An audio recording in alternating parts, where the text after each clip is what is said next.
오늘 저희가 함께 나누는 민수기 11장 말씀은 이스라엘 백성을 향한 하나님의 진노가 담겨 있는 말씀입니다. 하나님께서 진노하시면서 그 진노가 불의 모습으로 임하여서 이스라엘의 진영 가장자리를 태워버리는 너무나 안타까운 그러한 모습으로, 심판의 모습으로 오늘 이 11장의 말씀은 시작합니다. 우리 1절 말씀을 함께 읽겠습니다. 여호와께서 들으시기에 백성이 악한 말로 원망하매 여호와께서 들으시고 진노하사 여호와의 불을 그들 중에 붙여서 진영 끝을 사르게 하시매 라고 말합니다. 여러분, 이 말씀을 읽으면서 이 안타까운 사건이 무엇 때문인지, 이 안타까운 사건의 원인이 무엇인지를 우리가 파악해야 된다는 것이죠. 여러분, 그 안타까운 사건의 원인, 그것이 무엇일까요? 오늘 읽었던 본문 첫 부분에 나오죠. 여호와께서 들으시기에 백성이 어떻게 했다? 악한 말로 원망했다라는 겁니다. 하나님이 보시기에 마음이 아플 정도로 악한 말로 여호와께 원망했을 때 하나님께서는 진노의 불이라는 모습으로 그들에게 심판하시고 그들을 진멸하셨다라는 것이죠. 다행인 것은 하나님의 진노의 불 앞에서 이스라엘 백성들이 부르짖은 것입니다. 우리 2절 말씀입니다. 함께 읽겠습니다. 백성이 모세에게 부르짖음으로 모세가 여호와께 기도하니 불이 꺼졌더라. 우리가 역사서를 공부하면서 배웠던 것 중에 한 가지는 그것이죠. 하나님의 진노는 그 진노 자체의 목적이 있거나 망하게 하는 것이 아니라 그 진노는 무엇이라고요? 돌아오라는 하나님의 사랑의 초청장이라고 말씀을 드렸어요. 이 초청장을 들었을 때 감사하게도 이스라엘 백성들은 멈춰 섰습니다. 그리고 하나님 앞에 부르짖으며 우리를 구해달라고 말하는 모습을 오늘 본문이 우리에게 보여주는 것입니다. 이 말씀을, 이 부르짖음을 들었을 때 모세가 하나님 앞에 기도합니다. 그리고 그 기도는 하나님의 마음을 움직였고 결국 그 불이 꺼졌더라라고 이야기하고 있다라는 것이죠. 그러나 이 사건은 그 장소의 이름을 바꿀 만큼 이스라엘 백성들에게는 너무나 충격적인 사건이었습니다. 그 지역이 어떠한 지역이었는지는 잘 나오지 않습니다. 하지만 이 사건 이후에 그 지역은 불사름이라는 이름을 가진 다베라라는 이름으로 바뀌어집니다. 그것은 그만큼 그 장소에 있었던 사건이 이스라엘 백성들에게는 너무나 충격적인 사건이었다라는 것을 우리에게 알려주고 있는 것이죠. 이 정도 된다면, 여러분 상식적으로 이 정도 된다면 그들은 그 이 뒤에 어떤 삶을 사는 것이 당연한 걸까요? 만약 여러분들이 이 정도의 어려움을 당했다면 여러분은 그 다음에 어떠한 삶을 사시겠습니까? 적어도 하나님께 원망하거나 불평하는 것에 대해서 매우 주의 깊고 조심하는 그러한 삶을 살 수밖에 없을 거예요. 그런데 놀랍게도 이 화염의 냄새가 끝나기도 전에, 채 가시기도 전에 이스라엘 백성들은 또다시 원망하고 불평하는 모습을 보여주고 있다라는 것이죠. 우리 5절로부터 쭉 나오는 이야기가 이 두 번째 불평의 이야기라는 것이죠. 도대체 무엇 때문에 이스라엘 백성들은 이 불의 냄새, 그 진노의 어떠한 여운이 끝나기도 전에 그 진노의 여운을 잊어버리고 왜 불평하고 불만하고 그리고 울고 있었을까라는 거예요. 5절 6절 말씀에 그에 대해서 우리에게 명확하게 설명해 주고 있습니다. 그리고 5절 6절 말씀을 함께 읽겠습니다. 우리가 애굽에 있을 때에는 값없이 생선과 오이와 참외와 부추와 파와 마늘들을 먹은 것이 생각나거늘 이제는 우리의 기력이 다하여 이 만나 외에는 보이는 것이 아무것도 없도다 하니 라고 말합니다. 정말 기이한 이유입니다. 지금 그들의 입에는 무엇이 들어있죠? 뭐라고요? 그들의 입에는 지금 무엇이 들어있습니까? 우리 성경을 다시 한번 보겠습니다. 그들에는 만나 외에는 아무것도 없다라고 말하면서 그들의 입에는 지금 만나가 들어있습니다. 여러분, 만나는요 하나님의 기적이자 하늘에서 내려온 그들의 생명과 같은 은혜의 상징입니다. 여러분, 출애굽 여정 내내 하나님께서는 이 만나를 충만하게 공급해 주셨고, 이스라엘 백성들은 그 만나로 인하여서 생명을 유지할 뿐만이 아니라 그곳 가운데서 하나님의 은혜를 누리며 살아왔었다라는 것이죠. 그런데 그들의 생명을 살렸던, 그들에게 기쁨과 만족을 주었던 그 하나님의 은혜인 만나를 먹음에도 불구하고 지금 고작 배부르게 하는 것도 아닌 생선과 오이와 부추와 마늘과 같은 자극적인 음식이 없다고 불평하는 모습을 지금 보여주고 있다라는 거예요. 왜 이 이스라엘 백성들은 이렇게 터무니없는 이유로 불평을 하고 있는 것일까? 여러분, 그 이유가 매우 중요합니다. 여러분, 우리의 불평은 그 이유가 분명히 있죠. 여러분, 왜 어떨 때 불평하시나요? 여러분의 만족이 채워지지 않을 때, 그럴 때 불평을 하게 되겠죠. 이스라엘 백성들도 무엇인가 자기의 만족이 채워지지 않았기 때문에 불평을 하고 있다라는 거예요. 그런데 자기 자신의 만족이 채워지지 않았다고 생각하는 그 이유가 매우 중요합니다. 그것을 전문 용어로 기억의 왜곡이라고 해요. 기억이 온전하게 기억된 것이 아니라 내가 원하는 것만 기억하는, 전체의 기억 중에 일부만 기억하는 왜곡된 기억이 이스라엘 백성들 가운데 가득 채워져 있었다라는 거예요. 그래서 그들이 원하는 것, 그것이 당연한 것이고 그것이 없기 때문에 불평하고 있는 모습을 지금 보여주고 있다라는 것이죠. 5절 말씀에 그것에 대해서 우리 다시 한번 나옵니다. 다시 한 번만 5절 말씀을 읽을까요? 우리가 애굽에 있을 때에는 값없이 생선과 오이와 참외와 부추와 파와 마늘들을 먹은 것이 생각나거늘 이야기합니다. 이 말씀 중에 좀 이상한 부분이 없으신가요? 네, 맞아요. 예, 그 당시에 강 근처에 있었던 애굽이기 때문에 생선을 먹는 것, 예, 맞습니다. 오이나 부추와 마늘, 네, 그것도 먹을 수 있어요. 하지만 중요한 것은 그것들을 어떻게 먹었다고요? 값 없이 먹었다고 하고 있다라는 거예요. 이것은 결코 사실이 아니죠. 이것은 철저하게 아주 명백한 거짓입니다. 이 음식들은 결코 공짜가 아니었다라는 거예요. 여러분, 이 음식을 얻기 위해서 이스라엘 백성들은 자유를 뺏겼습니다. 그리고 채찍에 맞으면서 강제적으로 노동을 할 수밖에 없었죠. 하루 24시간 그들은 철저하게 노예의 신분으로 살아갈 수밖에 없었고, 그 노예의 신분으로 강제 노동했던 그 결과가 바로 그들에게 주어진 이 음식들이었다라는 거예요. 더 나아가서 이스라엘 백성들은 이 음식을 얻기 위해서 어떠한 일까지 당하는 줄 아십니까? 자기 자신들의 자녀, 아들들을 나일강에 빠뜨려 죽게 하는 그 모습을 바라봐야 하는 그 피눈물의 값이 바로 그 음식들의 대가였다. 그 피눈물의 대가가 바로 그 음식들이었다라는 것이죠. 그런데 그들은 지금 그러한 것들은 다 잊어버린 채 단순하게 그 음식을 먹었었다, 맛있었다, 나의 입에 만족을 주었다라는 것만 지금 기억하면서 그것들을 달라고, 그것이 없다고 불평하고 있는 모습을 보여주고 있다라는 거예요. 여러분, 죄의 무서움이 바로 여기에 있습니다. 여러분, 우리에게 먹었을 때의 쾌락만 보여주고 그 쾌락을 얻기 위해서 감수하고 희생해야 했던 그 아픔들, 그것들을 교묘하게 감추는 것이 바로 죄의 모습, 그 죄가 가지고 있는 특성 중에 하나라는 것이죠. 죄는 굉장히 즐거움을 줍니다. 쾌락을 주죠.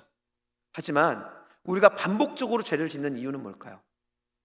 그 쾌락에 잠겨서 그 쾌락 때문에 다가오는 우리가 감수하고 감내해야 되는 그 책임을 우리가 발견하지 못하기 때문이라는 거예요. 오늘 이스라엘 백성들이 그러한 죄 가운데 특별히 탐욕이라는 것에 갇혀서 그들이 치루었던 그 음식들을 먹기 위해서 치루었던 대가, 그 아픔들을 잊어버린 채 단순하게 그 쾌락을 요구하고 있고 그것 때문에 불평하고 원망하고 있는 모습을 우리에게 보여주고 있다는 것이죠. 여러분, 탐욕이 우리에게 들어오면요, 내 영혼이 내 스스로를 속입니다. 그리고 당장 눈앞에 있는 부추와 마늘과 같은 나의 쾌락이 전부인 것처럼 우리를 변화시켜요. 그것들을 얻기 위해서 겪었던 끔찍한 일들에 대해서는 기억하지 못하고 단순하게 그것만을 바라보는 어리석은 모습으로 우리를 변화시켜 버린다라는 것이죠. 우리는 이런 경험들을 많이 하지 않습니까? 지나고 나면 내가 왜 그랬지? 라고 말하는 많은 일들, 그 일들의 시작이 바로 기억의 왜곡으로부터 시작되어지고 있다라는 거예요. 결국 이스라엘 백성들은 고통의 객트가 삭제되고 혀 끝에 있었던 그 감각, 그 쾌락만으로 편집된 그들의 기억으로 인해서, 왜곡된 기억으로 인해서 지금 현재 누리고 있는 하나님의 은혜의 상징인 만나를 그들은 불평거리로 삼았습니다. 그들의 생명을 살렸음에도 불구하고, 그들에게 주신 하나님의 은혜임에도 불구하고 그들은 그것들이 오히려 불평거리가 되어지게 되었다라는 것이죠. 여러분, 은혜가 한순간 은혜로 경험되는 것은 매우 쉽습니다. 하나님이 주시는 은혜가 우리 가운데 다가왔을 때 우리는 그 은혜 앞에 감격해요. 근데 문제는 뭔지 아십니까? 그 은혜가 계속되고 반복되고 지속될 때 우리는 그 은혜를 당연한 것처럼 느껴요. 그리고 그 은혜가 은혜인 것을 잊어버려요. 그리고 우리는 어떻게 하죠? 더 자극적이고, 우리는 더 큰 은혜다라고 말하는 그 무엇인가를 요구하고, 그것이 우리에게 오지 않으면 불평하는, 그래서 있는 은혜조차 잊어버리는 그러한 삶을 살아가게 되어진다는 것입니다. 지금 이스라엘 백성들이 그러한 삶을 살고 있는 거예요. 하나님의 인도하심을 경험했습니다. 하나님이 주시는 만나를 경험하고 있습니다. 특별히 불과 구름 기둥으로 그들이 가는 곳곳마다 하나님이 함께 하심을 그들에게 보여주고 있어요. 그럼에도 불구하고 그들은 단순하게 고작 파, 마늘, 부추가 없다는 그 이유만으로 하나님의 은혜를 깡그리 무시하고 불평하고 원망하는 모습을 보여주고 있다라는 것이죠. 왜 그들이 이런 불평과 원망, 기억의 조작과 불평과 원망이 시작되었을까? 우리가 그것을 알아야 된다는 것이죠. 이 불평은 어느 날 갑자기 하늘에서 뚝 떨어진 게 아닙니다. 그리고 더 중요한 것은요, 이 불평이 이스라엘 전체에서 동시에 일어난 것도 아니라는 거예요. 오늘 본문은 이 원망과 불평이 어떤 한 지점으로부터 시작되었다라는 것을 우리에게 분명히 보여주고 있습니다. 한 곳에서 시작돼서 그것이 전염병처럼 전파되었다는 것을 보여주는 것이죠. 우리 4절 말씀 함께 읽겠습니다. 그들 중에 섞여 사는 다른 인종들이 탐욕을 품음에 이스라엘 자손도 다시 울며 이르되 누가 우리에게 고기를 주어 먹게 하랴라고 이야기합니다. 여러분, 이 원망의 근원지가 보여지시나요? 지금 이 원망의 근원지가 어디라고 말하고 있습니까? 그들 중에 섞여 사는 다른 인종들, 그들이 탐욕을 품고 불평하기 시작하자 그 불평이 이스라엘 백성들에게도 퍼져서 이스라엘 전체가 불평하는 일들이 일어나게 되었다라고 오늘 본문이 우리에게 이야기하고 있는 거예요. 그렇다면 이 섞여 사는 무리, 섞여 사는 다른 인종들이 과연 누구를 의미하는 것일까요? 우리 출애굽기 12장 37절로 38절에 이들에 대해서 우리에게 이야기해주고 있습니다. 우리 함께 읽을까요? 이스라엘 자손이 라암셋을 떠나 숫곳에 이르니 유아 외에 보행하는 장정이 60만 가량이요 수많은 잡족과 양과 소와 심이 많은 가축이 그들과 함께 하였으며 라고 이야기합니다. 이스라엘 백성들이 출애굽할 때 하나님의 놀라운 역사와 기적을 통해 애굽으로부터 출애굽할 때 이스라엘 백성들의 장정 60만 명이 애굽을 떠나게 됩니다. 그런데 그들만 떠난 게 아니에요. 오늘 본문에 보니까 그들과 함께 누가 같이 떠났다고 이야기합니까? 38절에 수많은 잡족들이 떠났다라고 이야기합니다. 여러분, 이 잡족들은요 하나님을 향한 전적인 믿음을 가진 사람들이 아닙니다. 이들은 그 당시의 분위기에 휩쓰여서, 그리고 재앙이 무서워서, 때로는 어쩔 수 없는 상황에서 애굽을 떠난 무리일 뿐이라는 거예요. 하나님에 대해서는 잘 모릅니다. 그들이 알고 있는 하나님은 무서운 재앙을 내리시는 하나님일 뿐이에요. 그런데 그들은 이스라엘이 나가면서 함께 그곳에 노예로 있었던 애굽 사람이었던 그들이 두려움에 떨려서 때로는 그들의 어떠한 이유 때문에 이스라엘 백성들과 함께 그곳을 나왔던 사람이라는 것이죠. 출애굽기 12장 37절 38절 말씀에서 쓰인 이 잡족의 히브리어는 에레브 라브라는 말입니다. 이 말은 많은 혼합물이라는 말이에요. 이 말은 여러 민족이 혼합되어 있다는 말도 있지만 그들의 영적 상태를 보여주기도 합니다. 그들은 이스라엘 백성들과 함께 광야로 나왔지만 그들의 가치관과 그들의 생각과 그들의 입맛은 여전히 애굽에 깊이 뿌리 박혀 있었던 사람이라는 거예요. 그렇기 때문에 그들은 어느 곳에 있든 흔들릴 수밖에 없는, 그들의 가치관이 믹스되어 있는 그러한 사람일 수밖에 없었다라는 거예요. 그들은 세상과 어정쩡하게 섞여 있는 사람들입니다. 더 나아가서 하나님에 대한 온전한 믿음, 하나님의 그 사랑의 모습들을, 은혜의 맛을 제대로 알지 못하는 사람들이었어요. 그랬던 사람들이 고난과 어려움과, 그리고 그들이 그동안 맛보았던 그 음식들을 먹지 못하게 되자 그들 안에는 기억의 왜곡들이 생겨나기 시작했고, 그래서 그들은 어떻게 하기 시작했어요? 그들은 결국 불평하면서 내가 옛날에 먹었던, 내가 옛날에 값없이 먹었던, 내가 옛날에 맛있게 먹었던 그것들을 내가 다시 먹기를 원한다고 불평하기 시작했다는 것이죠.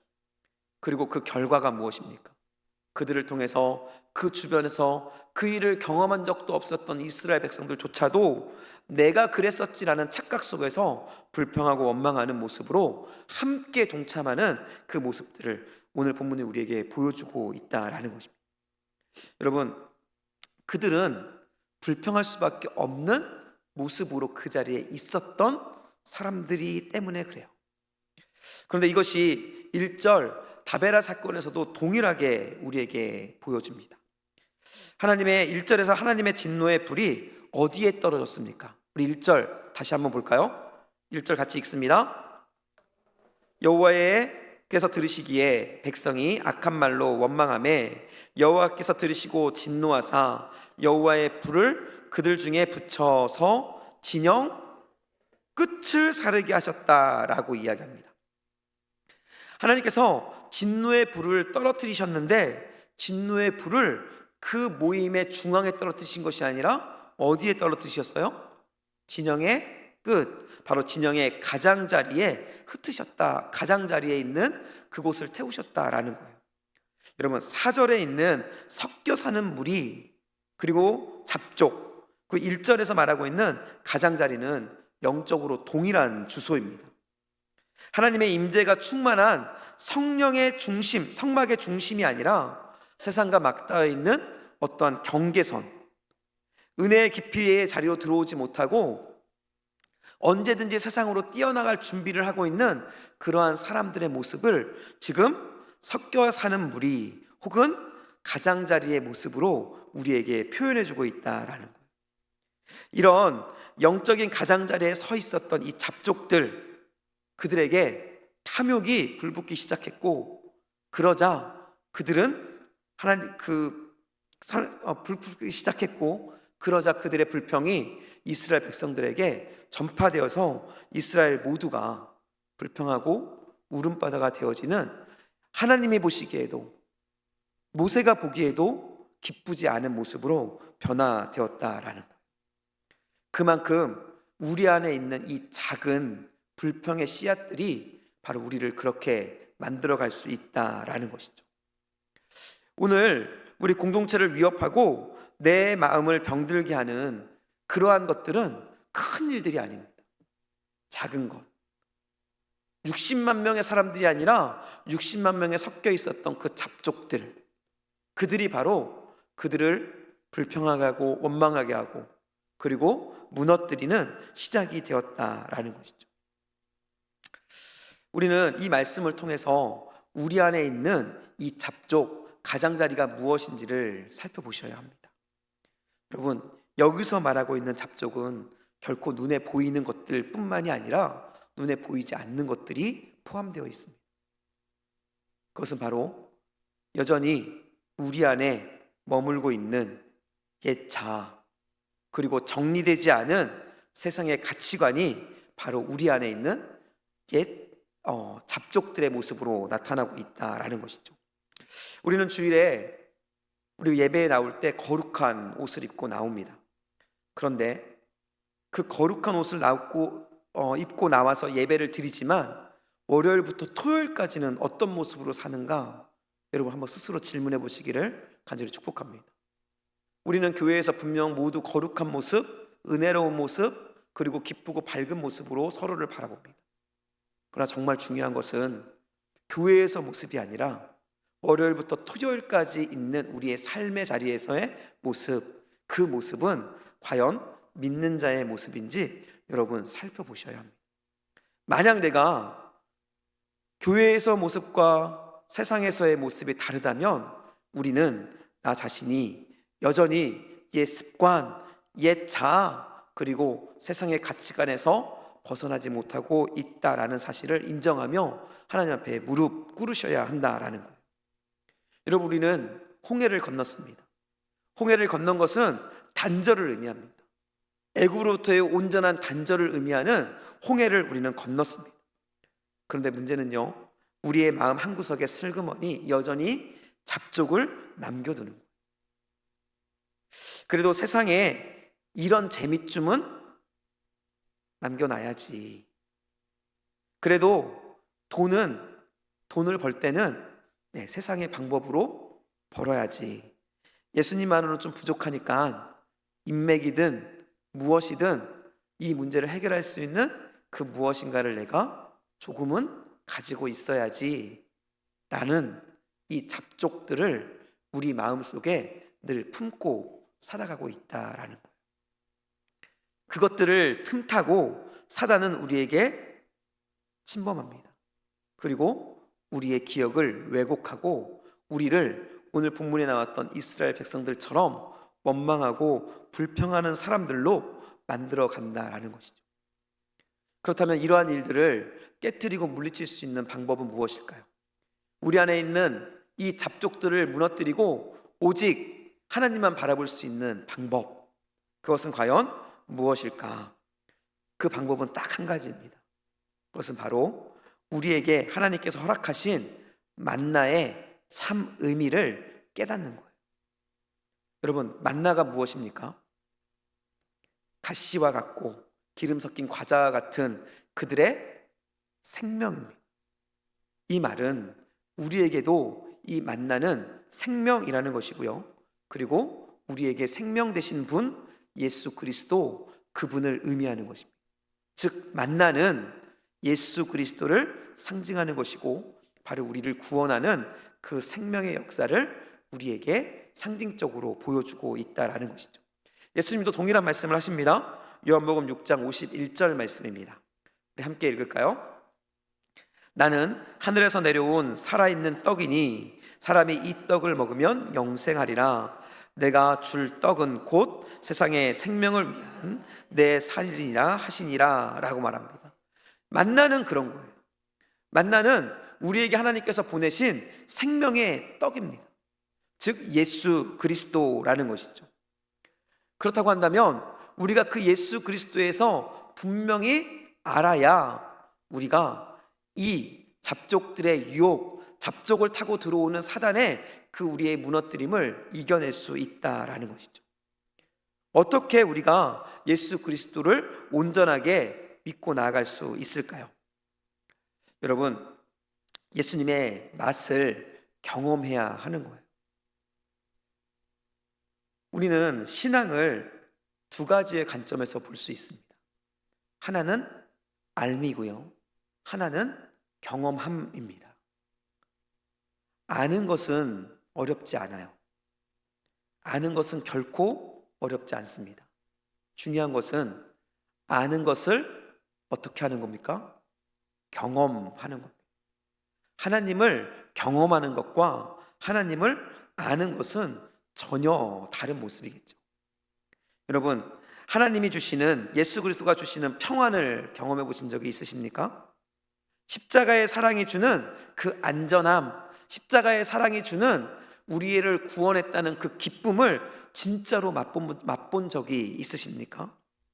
만약 여러분이 그러한 것들을 정말로 경험하고 맛보아 안다면 우리는 더 이상 부추든지 세상의 그 가치를 찾지 않고 오직 하나님만을 바라보고 살아갈 수 있다라는 것이죠.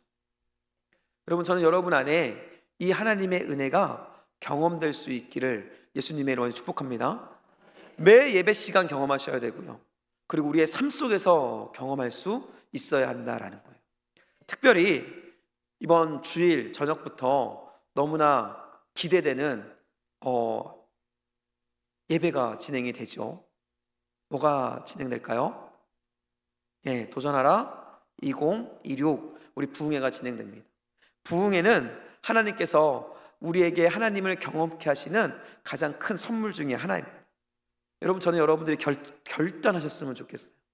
이번은 하나님을 경험하리라, 이번은 내가 하나님을 만나리라. 여러분, 결단하고 경험하는 그런 시간들이 될 수 있기를 예수님의 이름으로 간절히 축복합니다. 하나님께서 다베레라는 그 가장자리를 태우면서 이스라엘 백성들에게 진노의 불을 내리셨던 것은 처음 부분에도 말씀드렸던 것처럼 이스라엘 백성들을 향한 초대장이었어요. 그들은 그 초대장을 경험했을 때 주님께 나가야 했습니다. 창세기 35장에 야곱을 부르시는 하나님의 모습이 나오는데요, 야곱이 지쳐있고 힘들어하고 그리고 주변에 공격으로부터 겁나고 있을 때, 그때 하나님께서 야곱을 다시 하나님의 품으로 부르시는 엘베델의 사건이 일어납니다. 그런데 이 엘베델의 사건이 일어날 때 하나님께서 야곱을 통해서 요구하시는 한 가지가 있어요. 그것이 바로 창세기 35장 2절 말씀에 나옵니다. 우리 함께 읽을까요? 시작. 야곱이 이에 자기 집안 사람과 자기와 함께한 모든 자에게 이르되 너희 중에 있는 이방 신상을 버리고 자신을 정결하게 하고 너희들의 의복을 바꾸어 입으라 라고 말해요. 이방 신상을 버리고 정결하게 하고 의복을 바꾸어 입으라라는 거예요. 이것이 무엇을 의미합니까? 바로 옛사람, 그리고 내 안에 있었던 그 잡족들의 모습을 다 벗어버리라는 거예요. 이것이 바로 오늘 우리가 해야 되는 결단입니다. 내 안에 숨겨둔 잡족의 의벽을 벗어버리셔야 합니다. 내 손에 들린 애굽의 쾌락, 여러분이 가지고 있는 하나님께 나아가는 것들을 방해하는 그 쾌락의 모든 것들을 여러분 찢어버리셔야 합니다. 불평이 터져 나올 때, 그때 가장자리에 있는 나의 모습이 발견된다면 여러분 가장자리에서 과감하게 일어나 중심부, 하나님이 함께 하시는 성전의 중앙 예배의 자리로 여러분 들어오셔야 한다라는 거예요. 여러분, 이러한 은혜, 이러한 결단이 우리에게 있을 때 우리는 하나님이 주시는 힘을 통해서 우리의 잡족들의 소리를 이겨낼 수 있다라는 거예요. 여러분, 이 잡족의 소리는 우리가 하나님에 가는 그 날까지 우리의 마음속에서 계속 들려질 것입니다. 그럴 때 우리가 그것을 이기는 방법은 한 가지입니다. 바로 하나님을 경험하고 경험한 하나님 안으로 나아가 우리가 성전의 중심, 예배의 자리에서 그 하나님만 바라보고 나가는 모습이 있을 때 우리는 이 잡족들의 유혹을 능히 이겨내고 승리하는 삶을 살아갈 수 있다라는 것이죠. 여러분, 이 잡족 소리가 계속 들려질 때 여러분 딱 3초만 멈추고 여러분 이렇게 고백해 봤으면 좋겠습니다. 나는 예수로 사는 사람이다. 나는 주님이 아직 아닙니다. 네, 나는 예수로 사는 사람이다. 나는 주님의 중심으로 들어간 사람이다. 여러분 이거 고백하셔야 돼요.